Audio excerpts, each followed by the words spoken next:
nose, throat, and most importantly, the lungs. So it can be a really bad thing to be used on anybody. Yeah, and we had an expert on yesterday on Msnbc who said that bear spray has been used by far-right and extremist groups for some time. Let's now get to Miles Taylor, someone who knows the former president very well, having worked for him a few years ago.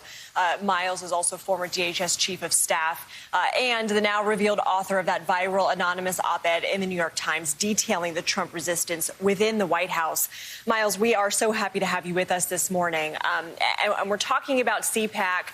We're talking about really the tone right now, those who we've seen on stage. But then we hear from Von Hilliard this new reporting about the insurrection. We have people on stage like Josh Hawley who's saying, I voted against the certification of votes to a room of uproarious applause here. Do you get a sense that people like you, anti-Trump Republicans, anti-big lie Republicans, are losing the fight for the future of your party? Well, look, I would say this, Lindsay.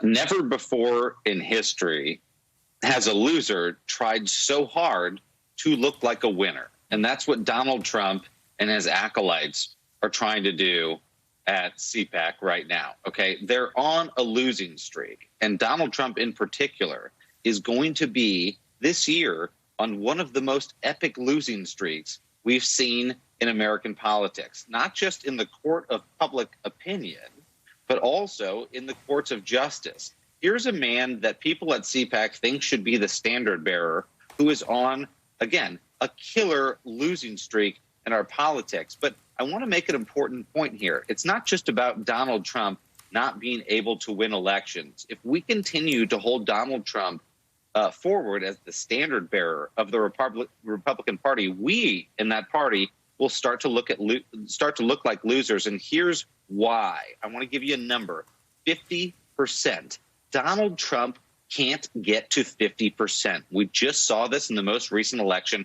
He cannot win elections, right? And we've got to be able to, in the Republican Party, have someone who's a standard bearer that can get us over 50% to win elections. He can't. He's lost. He lost in spectacular fashion in this election. And that's why I think it's entirely inappropriate for us to continue to put him forward as the leader of this party. It's a mistake. It's going to cause the GOP to lose elections in the future, and it's time to move on from Donald Trump. I mean, Miles, even if you say that 50% can't get over 50%, you see those images there at CPAC where they're kissing the golden Trump that's there. He's going to go on stage and hug the flag again, and he's going to be basically feted like a king. What is going on within the party? It seems as if the resistance within the party is dying out quickly. So Candace, that's a great point, and I'm going to take issue with it. So I would say this. There are a lot of people in the party who are ready to move beyond Donald Trump. In fact, most of us realize he is much better at golfing than governing, which is really saying a lot if you know anything about Donald Trump's golf game. But the point that I want to make is look at the 2020 election.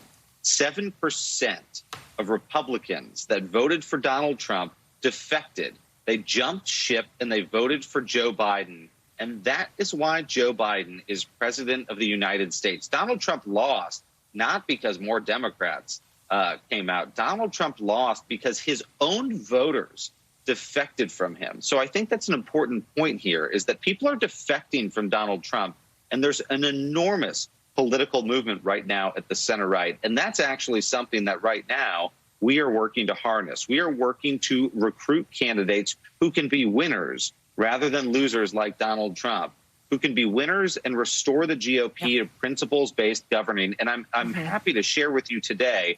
It's a little bit of a tease. I can't give you all the information, but we're about to make an announcement in the very near future that's going to make Donald Trump have the worst heartburn he's had in the post-presidency. We are going to be channeling this movement to challenge him to create an insurgency within and without the GOP to drive forward towards a better center-right political movement than Donald Trump can put together. And it's something that he's going to have to contend with. But again, I go back to the most recent election, wait, Donald Miles, Trump what is it? couldn't win it. Miles, don't you want to make What's the announcement at 7:15 on MSNBC Live with Candace Gibson and Lindsay Ryan? Yeah, what is it? Candace, Lindsay, I love you both. Y'all are fantastic. We're getting really close to this. But what I'll say is this. It's buttering us up. You guys are aware of the fact that we've been having conversations with very prominent people in the GOP and ex-Republicans about where we go beyond Trump. How do we move beyond Trump?